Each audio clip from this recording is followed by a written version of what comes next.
नमस्कार, Sridevi classes YouTube channel में एक बार फिर आपका स्वागत है। हमारी विशेष प्लेलिस्ट इलेक्ट्रिकल इंजीनियरिंग के मल्टीपल चॉइस क्वेश्चंस में एक बार फिर यूटिलाइजेशन ऑफ इलेक्ट्रिकल एनर्जी में आज समझते हैं इल्यूमिनेशन प्रतिदीप्ति विषय पे कुछ मल्टीपल चॉइस ऑब्जेक्टिव क्वेश्चंस। तो शुरू करते हैं वीडियो कुछ थ्योरेटिकल कंसेप्ट्स के साथ। जानते हैं ल्यूमिनस फ्लक्स, ज्योतिर्मय फ्लक्स क्या है। तो किसी भी ल्यूमिनस बॉडी प्रकाश स्रोत द्वारा जो सारी लाइट एनर्जी एमिट होती है और रेडिएशन की जो टोटल क्वांटिटी है एमिटेड पर सेकंड, उसे हम ल्यूमिनस फ्लक्स कहते हैं। अगर कोई स्रोत ज्यादा मात्रा में प्रकाश उत्सर्जन कर रहा है प्रति सेकंड तो हम कहेंगे कि उसका फ्लक्स ज्यादा है। इसे एक सिंबल फाई से रिप्रेजेंट करते हैं और इसके मापन की इकाई ल्यूमन है। ल्यूमिनस फ्लक्स ज्योतिर्मय फ्लक्स की कंसेप्ट से प्रकाश स्रोतों का क्या निर्गत है और कोई स्रोत कितना दक्ष है और किसी जगह पे कितनी प्रकाश की मात्रा उपलब्ध है, इस तरह की गणनाएं करते हैं। जैसे हमने बताया ल्यूमन ल्यूमिनस फ्लक्स की इकाई है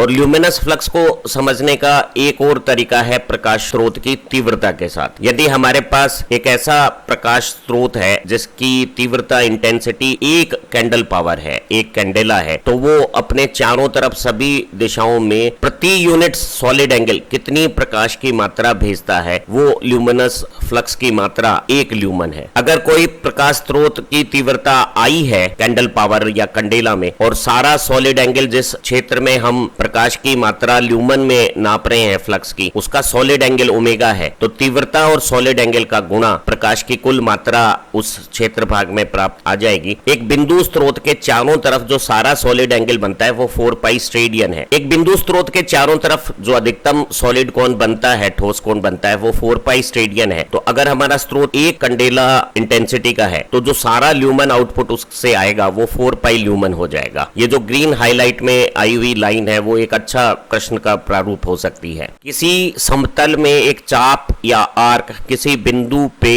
क्षेत्रफल घेरते हुए एक समतल कोण बनाता है, उसी तरह से त्रिविमीय स्थिति में कोई क्षेत्रफल किसी बिंदु पर त्रिविमीय शंकुकार आकृति बनाते हुए कुछ आयतन घेरते हुए एक ज्यामिति बनाता है जिसे हम ठोस कोण कहते हैं और ठोस कोण को हम ओमेगा से निरूपित करते हैं। यदि बिंदु O को केंद्र मानते हुए R1 त्रिज्या के एक गोले की कल्पना की जाए और ये क्षेत्रफल A1 उस गोलीय पृष्ठ पर हो तो गोलीय पृष्ठ पर आने वाला ये त्रिज्या से लंबवत जो क्षेत्रफल का कुल मान है A1 और त्रिज्या का जो वर्ग है उसका अनुपात ठोस कोण कहलाता है। और यहाँ इस ज्यामिति में आप देखेंगे कि जब R1 की तुलना में R2 त्रिज्या कम हुई है तो ये जो अभिलंब क्षेत्रफल A2 है वो भी उसी अनुपात में कम हो गया है। तो यहाँ जो आकृति दिख रही है उसमें A1 और R1 स्क्वायर का अनुपात A2 और R2 स्क्वायर के अनुपात के बराबर है और उसे हम ठोस कोण कहते हैं। और ठोस कोण को हम स्टेडियन इकाई में नापते हैं। सॉलिड रेडियन को हम स्टेडियन SR कहते हैं। एक बिंदु के चारों तरफ अगर संपूर्ण गोला बनाया जाता है तो संपूर्ण गोले का क्षेत्रफल 4 पाई R स्क्वायर आता है और R त्रिज्या के उस गोले की त्रिज्या का वर्ग का अगर भाग देते तो एक बिंदु के चारों तरफ जो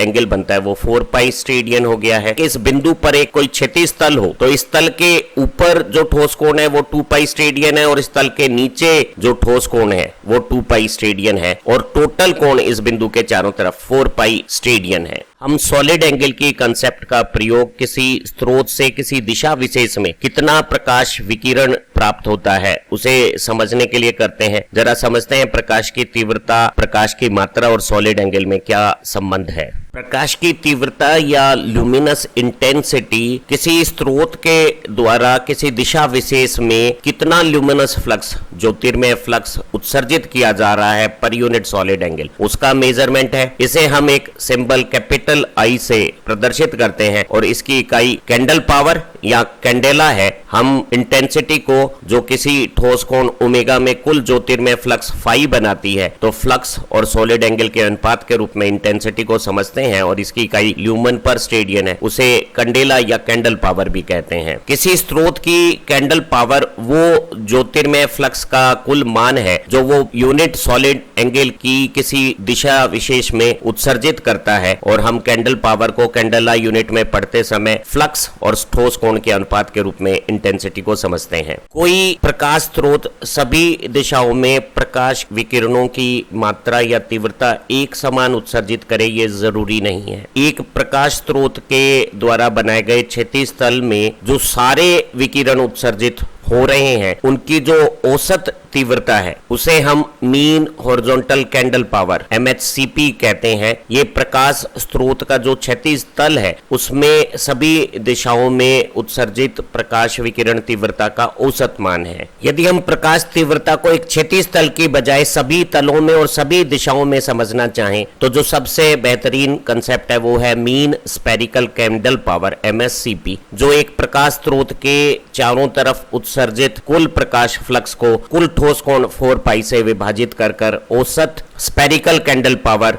का मान देती है और हम MSCP की मदद से किसी भी स्रोत के द्वारा उत्सर्जित कुल फ्लक्स की मात्रा निकाल सकते हैं। हम एक स्रोत द्वारा क्षैतिज तल से नीचे या ऊपर कितनी प्रकाश विकिरण की तीव्रता औसतन बनाई जा रही है उसे mean hemisphere candle power MHSCP कहते हैं। अधिकांश प्रकाश स्रोत की डिजाइन इस तरह से होती है कि वो अपने क्षैतिज तल पे तीव्रता अधिक बनाते हैं तो एक फैक्टर रिडक्शन फैक्टर कहलाता है, जो त्रिविमीय जो औसत है मीन स्फेरिकल कैंडल पावर और जो क्षैतिज तल में तीव्रता है मीन हॉरिजॉन्टल कैंडल पावर उसका अनुपात कहलाता है और इसे हम रिडक्शन फैक्टर कहते हैं और परीक्षा में रिडक्शन फैक्टर का प्रश्न आएगा।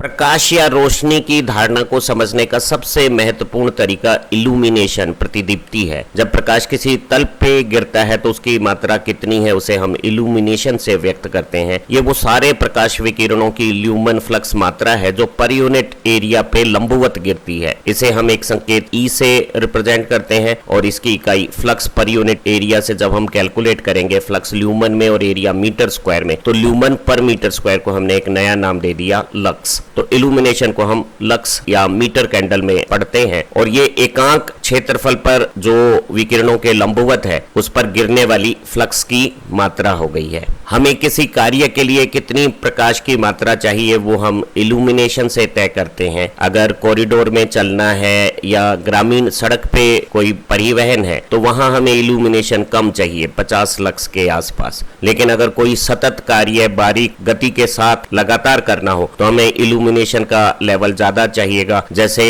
किसी प्रूफ रीडिंग में बारीक अक्षरों के बीच में त्रुटियां पता करना या किसी ऑपरेशन थिएटर में एक कोई टफ सर्जरी करता हुआ डॉक्टर है उसे इल्यूमिनेशन ज्यादा चाहिएगा। इसी तरह से फाइन मशीनिंग करने वाले या एम्ब्रॉयडरी जैसे बारीक काम करने की स्थितियों में भी हमें इल्यूमिनेशन ज्यादा चाहिएगा। घर में किचन या स्टडी टेबल पे इल्यूमिनेशन ज्यादा होना चाहिए जो 300 लक्स के आसपास हो सकता है। हमारे electrical light source electric power को वोट्स में लेते हैं और उनका आउटपुट रेडिएशंस जो ल्यूमिनस फ्लक्स है वो ल्यूमन में होती है। तो एक लैंप प्रति वॉट कितना ल्यूमन फ्लक्स एमिट करता है वो उसकी ल्यूमिनस एफिशिएंसी हो जाएगी और इसे हम ल्यूमन पर वॉट में नापते हैं। पुराने जो हमारे हॉट फिलामेंट टंगस्टन लैंप थे उनकी ल्यूमन एफिशिएंसी 10 से 15 ल्यूमन पर वॉट है, जबकि जो फ्लोरोसेंट टाइप लैंप्स हुए जो डिस्चार्ज नेचर के हैं उनमें ल्यूमिनस एफिशिएंसी ज्यादा है जो 50 से 60 ल्यूमन पर वॉट हो सकती है। और जो मॉडर्न एलईडी है वो सबसे ज्यादा एनर्जी एफिशिएंट लैंप्स हैं जो 100 से 120 ल्यूमन पर वॉट तक की लाइट रेडिएशंस एफिशिएंसी के साथ एमिट कर देते हैं। जानते हैं ग्लेयर क्या है? जब हमारी आंखों के ऊपर रोशनी के विकिरण ज्यादा तीव्रता के साथ सीधे गिरते हैं तो हमारी जो आंख की बाहरी परत है प्यूपिल वो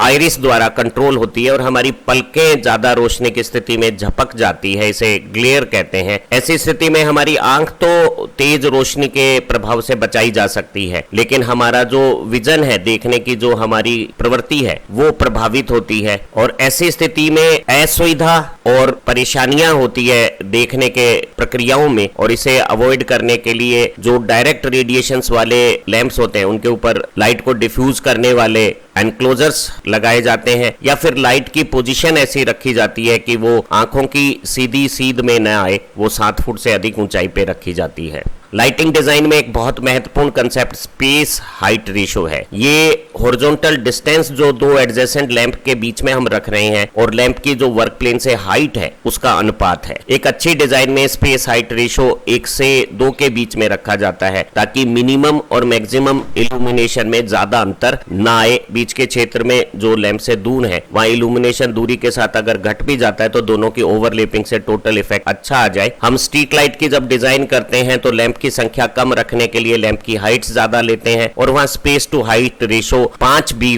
रखा जा सकता है।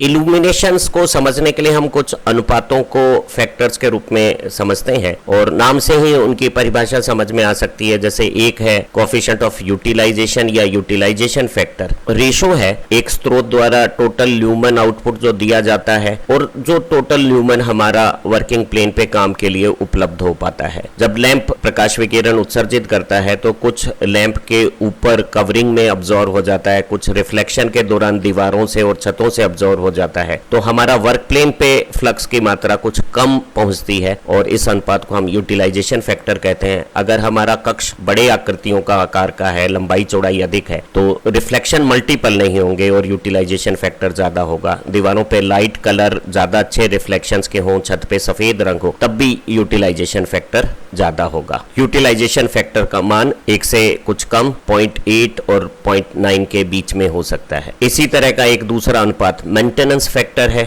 एक लैंप जो बिल्कुल परफेक्ट आइडियल नई कंडीशंस पे है तो वो ज्यादा ल्यूमन आउटपुट एमिट करेगा। जब लैंप पुराना हो जाता है तो उसकी कुछ ल्यूमन दक्षता घट जाती है, कुछ उसके एनक्लोजर पे डस्ट, डर्ट, स्मोक का डिपोजिशन भी हो सकता है। तो ऐसी स्थिति में उसका जो नॉर्मल वर्किंग कंडीशन में एमिटेड ल्यूमन है वो आदर्श स्थिति से कुछ कम हो सकता है और इस अनुपात को हम मेंटेनेंस फैक्टर कहते हैं। हम अच्छी क्लीनिंग प्रोसीजर्स को अडॉप्ट करके मेंटेनेंस फैक्टर को बढ़ा सकते हैं और फ्रीक्वेंट रिप्लेसमेंट करने से भी, पुराने लैंप को नियमित अंतराल से बदलने से भी हम मेंटेनेंस फैक्टर को इंप्रूव कर सकते हैं। मेंटेनेंस फैक्टर का मान भी 1 से कम होता है और वो डिपेंड करेगा सर्विस कंडीशंस पे। जहां धुआं, रेत, गर्त ज्यादा होगी वहां मेंटेनेंस फैक्टर की वैल्यू कम होगी। मेंटेनेंस फैक्टर का उल्टा डिप्रीशिएशन फैक्टर है और ये एकमात्र ऐसा फैक्टर है जिसका मान 1 से अधिक है। और ये एक लैंप जो असल में नई स्थिति में लाइट एमिट कर सकता था और एक्चुअल में जो एमिट कर रहा है उसका अनुपात है और इसका मान 1 से ज्यादा होता है। ये मेंटेनेंस फैक्टर का उल्टा है। इल्यूमिनेशन के 2 नियम है जो हर साल परीक्षाओं में आते हैं। एक को हम इनवर्स स्क्वायर लॉ और दूसरे को लैम्बर्ट कोसाइन लॉ कहते हैं। जरा पहले समझते हैं कि इनवर्स स्क्वायर लॉ क्या कहता है। ये कहता है कि किसी सतह पर प्रतिदीप्ति या इल्यूमिनेशन स्रोत से सरफेस की जो लंब दूरी है उसके वर्ग के व्युत्क्रमानुपाती है। मान लेते हैं कि हमारे पास एक स्रोत आई कैंडेला औसत तीव्रता का है, तो वो किसी ठोस कोण ओमेगा में जो कुल ल्यूमिनस फ्लक्स एमिट करेगा वो आई इंटू ओमेगा हो जाएगा। और हम ठोस कोण को लंब क्षेत्रफल और दूरी के वर्ग के अनुपात के रूप में अगर व्यक्त करें और क्षेत्रफल को एकांक ले लेते हैं तो एकांक क्षेत्रफल पर गिरने वाले ल्यूमिनस फ्लक्स को हम इल्यूमिनेशन प्रतिदीप्ति कहते हैं, जिसे लक्स में नापते हैं। तो हम पाते हैं कि जो प्रतिदीप्ति है वो स्रोत की तीव्रता कैंडल पावर में दूरी के वर्ग का भाग देने से आती है। तो हम कह सकते हैं कि इल्यूमिनेशन स्रोत से दूरी के वर्ग के व्युत्क्रमानुपाती है। अगर किसी स्रोत बिंदु स्रोत से तल की दूरी दुगनी कर देंगे तो इल्यूमिनेशन का मान 1/4 रह जाएगा। ये इनवर्स स्क्वायर लॉ है। लैम्बर्ट कोसाइन लॉ को समझते हैं। किसी तल जिस पे प्रकाश गिर रहा है वो एक सदिश राशि है और इस सदिश राशि की दिशा तल के लंबवत होती है। अगर हमारे प्रकाश स्रोत की विकिरण की दिशा और तल का अभिलंब अगर एक ही दिशा में हो तो तल पर गिरने वाला जो फ्लक्स की मात्रा है और इल्यूमिनेशन है वो अधिक होगा। लेकिन अगर तल PQ के बजाय हम मोड़कर RS कर देते हैं तो जो एरिया वेक्टर की डायरेक्शन है और रेडिएशन की डायरेक्शन में अगर थीटा कोण आ जाता है तो इस RS तल पे इल्यूमिनेशन का मान कोस थीटा फैक्टर से कम हो जाएगा। PQ तल पर प्रतिदीप्ति या इल्यूमिनेशन PQ तल पर गिरने वाले फ्लक्स और PQ क्षेत्रफल का अनुपात होगा। हम फ्लक्स को इंटेंसिटी और ठोस कोण जो यहाँ बन रहा है ओमेगा उसके गुणा से समझ सकते हैं और हमें मालूम है कि जो हमारा ठोस कोण है वो PQ क्षेत्रफल जो अभिलंब है और जो दूरी है उसके वर्ग के अनुपात के बराबर है। और हमने ये पहला इनवर्स स्क्वायर लॉ पा लिया है कि किसी सतह पे जो विकिरणों के अभिलंब रखी हुई है d दूरी पे I तीव्रता के प्रकाश स्रोत से इल्यूमिनेशन I/d डी स्क्वायर होता है। इसी का हम आगे इस्तेमाल करते हैं। यदि तल की स्थिति विकिरणों से अभिलंब PQ से बदलकर RS कर दी जाती है तो ऐसी स्थिति में हमारा जो तल का सदिश है वो विकिरण के साथ थीटा कोण बना रहा है, और हम कह सकते हैं कि जो RS क्षेत्रफल है उसको cos थीटा से गुणा करेंगे तो PQ अभिलंब क्षेत्रफल आ जाएगा। RS क्षेत्रफल पे I तीव्रता के कारण जो इल्यूमिनेशन प्रतिदीप्ति होगी वो हो गई RS क्षेत्रफल का फ्लक्स और RS क्षेत्रफल का एरिया। अब फ्लक्स PQ और RS पे बराबर है, और हमारा जो RS क्षेत्रफल है वो PQ एरिया में cos थीटा का भाग देने से आएगा, cos थीटा ऊपर चला जाएगा, और PQ क्षेत्रफल पे फ्लक्स और एरिया का अनुपात PQ क्षेत्रफल पे इल्यूमिनेशन I/d स्क्वायर है। तो हमारा जो किसी भी पृष्ठ पे जिसका अभिलंब विकिरणों के साथ थीटा कोण बनाता है, इल्यूमिनेशन का मान cos थीटा के समानुपाती हो गया है। अगर इस स्रोत की क्षैतिज तल से हाइट h है और जो हमारा तल का केंद्र भाग है वो स्रोत से अगर d दूरी पे है तो हम यहाँ cos थीटा को परिभाषित कर सकते हैं h/d, और हम d को रिप्लेस कर सकते हैं h/cos थीटा से। तो इस फॉर्मूले में अगर अपन d स्क्वायर की जगह h²/cos स्क्वायर थीटा लिख देते हैं तो नीचे तो h स्क्वायर आ जाएगा और ऊपर cos क्यूब थीटा हो जाएगा। तो ये कोसाइन क्यूब फॉर्मूले के फॉर्मेट में भी आ गया है। तो किसी स्रोत की इंटेंसिटी हमें दी हुई है, उसकी क्षैतिज से हाइट दी हुई है, तो कितनी दूरी पे या किसी कोण पे वो कितनी इल्यूमिनेशन का लेवल बनाएगा, ऐसी कैलकुलेशन हम स्ट्रीट लाइट के केसेस में आसानी से कर सकते हैं। जो हमारा लैम्बर्ट का कोसाइन क्यूब लॉ है वो कहता है कि किसी सतह पर इल्यूमिनेशन का मान दी गई ऊंचाई के प्रकाश स्रोत के लिए तल की दिशा कितना कोण बना रही है उसके क्यूबिक रिलेशन के साथ होता है। ध्यान रहे कि हमारा इनवर्स स्क्वायर लॉ तब एप्लीकेबल है जब हमारा तल जैसे PQ विकिरणों के अभिलंब हो, जबकि लैम्बर्ट कोसाइन लॉ किसी भी टेढ़ी स्थिति के लिए भी लागू होता है। विषय की थ्योरी से मल्टीपल चॉइस क्वेश्चन करने में मदद मिलेगी। कुछ अभ्यास कर लेते हैं। जैसे हमसे पूछा गया है ल्यूमिनस फ्लक्स की यूनिट क्या है, तो प्रकाश फ्लक्स के विकिरणों की मात्रा को हम ल्यूमन इकाई में नापते हैं, और एकांक क्षेत्रफल पे गिरने वाले ल्यूमन मात्रा को इल्यूमिनेशन प्रतिदीप्ति कहते हैं, और प्रतिदीप्ति को ल्यूमन पर मीटर स्क्वायर या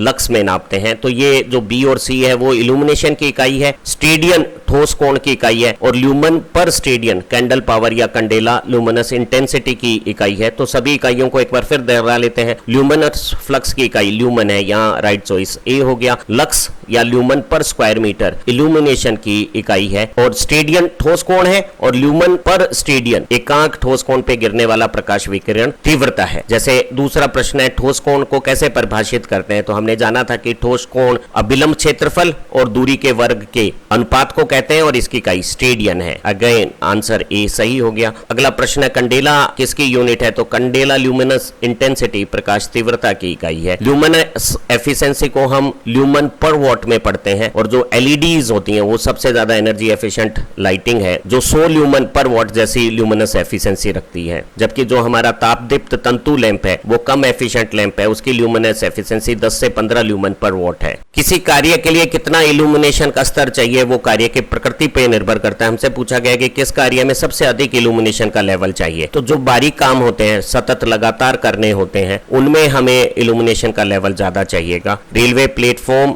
या स्ट्रीट लाइट पे इल्यूमिनेशन 100 लक्स के आसपास पर्याप्त है। बेडरूम में सोने की एक्टिविटीज में ये लक्स लेवल कंफर्ट के हिसाब से 100 से भी कम लक्स लेवल रखा जा सकता है, लेकिन यहाँ जो स्टडी टेबल है जहाँ बारीक अक्षरों को लगातार पढ़ना है वहाँ इल्यूमिनेशन का लेवल 300 लक्स या अधिक होना चाहिए। इसी तरह से प्रूफ रीडिंग या ऑपरेशन थिएटर या एम्ब्रॉयडरी के कामों में इल्यूमिनेशन के लेवल को 300 से 600 लक्स के बीच में होना चाहिए। यूटिलाइजेशन फैक्टर किस पे निर्भर करता है, तो जो स्रोत सारी लाइट एमिट करता है उसमें से कितना अंश वर्क प्लेन पे आता है वो एक से छोटा जो अनुपात है उसे यूटिलाइजेशन फैक्टर कहते हैं। अगर कमरे का आकार बड़ा है तो रिफ्लेक्शन मल्टीपल नहीं होंगे, यूटिलाइजेशन फैक्टर ज्यादा होगा। स्पेस हाइट रेशो का प्रॉपर अरेंजमेंट यूटिलाइजेशन फैक्टर को 1 से 2 के बीच में रखने पर बढ़ा देता है। दीवारों पर अगर लाइट कलर है, सीलिंग सफेद रंग की है तो रिफ्लेक्शन अच्छा होगा और यूटिलाइजेशन फैक्टर भी बढ़िया हो जाएगा। तो हमारे जो सारे ऑप्शंस हैं वो यूटिलाइजेशन फैक्टर को प्रभावित करते हैं, तो सही विकल्प D all of of the above हो गया है। सभी प्रकाश स्रोत जब ऊर्जा का उत्सर्जन करते हैं, विकिरण एमिट करते हैं, रेडिएशंस निकालते हैं, तो उनमें कुछ दृश्य वाली लाइट प्रकृति की होती हैं और कुछ अन्य होती हैं। तो जो इन दोनों का जो अनुपात है वो क्या कहलाता है? तो ये ल्यूमिनस एफिशिएंसी कहलाती है। हमारा स्रोत कितना दिखने वाला प्रकाश रेडिएशन करता है और कुल प्रकाश रेडिएशंस कितना है, वो ल्यूमिनस एफिशिएंसी कहलाती है। जो हमारे प्रकाश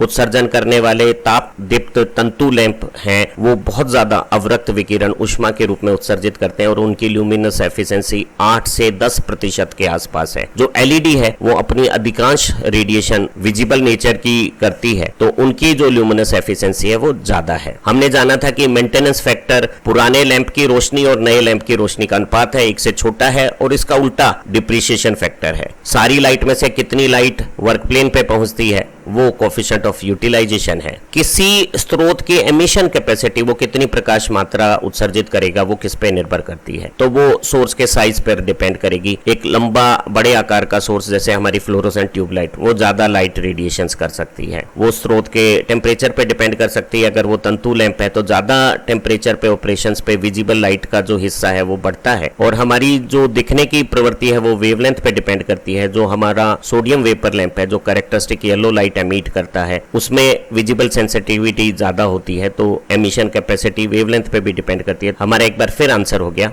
ऑल द अबव। एक प्रकाश स्रोत की औसत गोलीय कैंडल पावर इन प्रकाश तीव्रता mean spherical candle power 150 candela है। तो इससे 1.5 मीटर की दूरी पे तल के अभिलंब जो कोई क्षेत्रफल है वहां इल्यूमिनेशन का स्तर क्या होगा? तो हमें पता है कि intensity flux per unit solid angle होता है, और अगर सारा फ्लक्स फाई है और गोलीय चारों तरफ का सॉलिड एंगल 4 पाई है, तो हम फ्लक्स को आई और 4 पाई का गुणा के रूप में लिख सकते हैं। और क्षेत्रफल आर त्रिज्या पे गोलीय पृष्ठ 4 पाई आर स्क्वायर रखता है, तो इल्यूमिनेशन इनवर्स स्क्वायर लॉ से इंटेंसिटी अपॉन आर स्क्वायर हो गया है, या इंटेंसिटी 150 कैंडेला है, दूरी 1.5 मीटर का वर्ग का अगर भाग देंगे तो ये 66.667 लक्स लेवल आ जाएगा। एक प्रकाश स्रोत की पावर इनपुट वोल्टेज में 550 वॉट है और उसकी जो ल्यूमिनस इंटेंसिटी एफिशिएंसी है वो पर वाट 2 कैंडेला अगर रेडिएशंस बनाता है तो कितना ल्यूमन आउटपुट लैंप से आएगा? तो हमें पता है कि जो इंटेंसिटी है वो luminous flux upon total solid angle होता है, जो एक बिंदु स्रोत के चारों तरफ 4 पाई हो सकता है। Efficiency intensity per unit what हमें दी हुई है, तो अगर इंटेंसिटी पर यूनिट वॉट 2 इकाई है और कुल वोल्टेज 550 है, तो हमारी इंटेंसिटी 1100 कैंडेला हो गई है। और एक स्रोत सारा एंगल अगर 4 पाई स्टेडियन बनाता है तो चारों तरफ सारा फ्लक्स जो एमिट होगा वो 1100 कैंडेला और 4 पाई का गुणा 4400 पाई ल्यूमन हो गया है। ध्यान रहे फ्लक्स की इकाई ल्यूमन है। High pressure mercury vapour lamp, HPMV का पूरा फॉर्म हो गया high pressure mercury vapour lamp. इसमें मरकरी के साथ नियोन गैस भरी होती है। शुरू में आर्क नियोन में शुरू होता है, वो जब हीट जनरेट करती है तो मरकरी वेपराइज और आयनाइज होता है, और बाद में जो पिंक कलर के साथ डिस्चार्ज नियोन में शुरू हुआ है वो मरकरी के ऊपर आकर कैरेक्टरिस्टिक ब्लू लाइट और वो फ्लोरोसेंट मटेरियल से विजिबल लाइट एमिट करने लगती है। तो यहाँ मरकरी के साथ नियोन साथ में है, ध्यान रहे नियोन। इसी तरह से जो हमारा सोडियम वेपर लैंप है उसमें हम सोडियम के साथ ऑर्गन रखते हैं और हल्की मात्रा में उसमें भी नियोन होती है, लेकिन वहां सोडियम लैंप में ऑर्गन है और मरकरी में ये नियोन है। आज का आखिरी प्रश्न लेते हैं, हैलोजन लैंप के क्या एडवांटेज हैं? फिलामेंट हॉट लैंप होते हैं, उनके मेटल इवेपोरेट होने लगती है, उनकी लाइफ कम हो जाती है और हम उन्हें ज़्यादा टेम्परेचर पे इस्तेमाल नहीं कर पाते। अगर उस एनक्लोजर में हम हेलोन भर देते हैं, हेलोजन गैसें भर देते हैं, तो वो मेटल हैलाइड्स बनाकर मेटल को इवेपोरेशन में इस्तेमाल कर लेंगे और वापस वो इलेक्ट्रोड पे डिपॉजिट होकर मेटल को रिलीज कर देती है। तो इससे हमारे लैंप की फिजिकल साइज को हम छोटा कर सकते हैं। ज्यादा टेम्परेचर पे इस्तेमाल करके हम बढ़िया विजिबल लाइट निकाल सकते हैं। वापस मटेरियल हमारा डिपॉजिट हो जाता है तो लैंप की लाइफ ज्यादा हो जाती है और एफिशिएंसी बढ़ जाती है। तो सारे विकल्प सही हैं। बहुत खूबसूरत प्रश्न है और एज इट इज परीक्षा में आने की संभावना रखता है। आज की इस संक्षिप्त वीडियो में हमने इलेक्ट्रिकल एनर्जी के यूटिलाइजेशन में इल्यूमिनेशन संबंधी कुछ थ्योरी पढ़ी है और कुछ महत्वपूर्ण परीक्षा उपयोगी प्रश्न किए हैं। आप इसी तरह से दूसरी वीडियो से अपना ज्ञान और बढ़ाकर अच्छा प्रदर्शन करें। Have nice time. Thank you very much for viewing this video.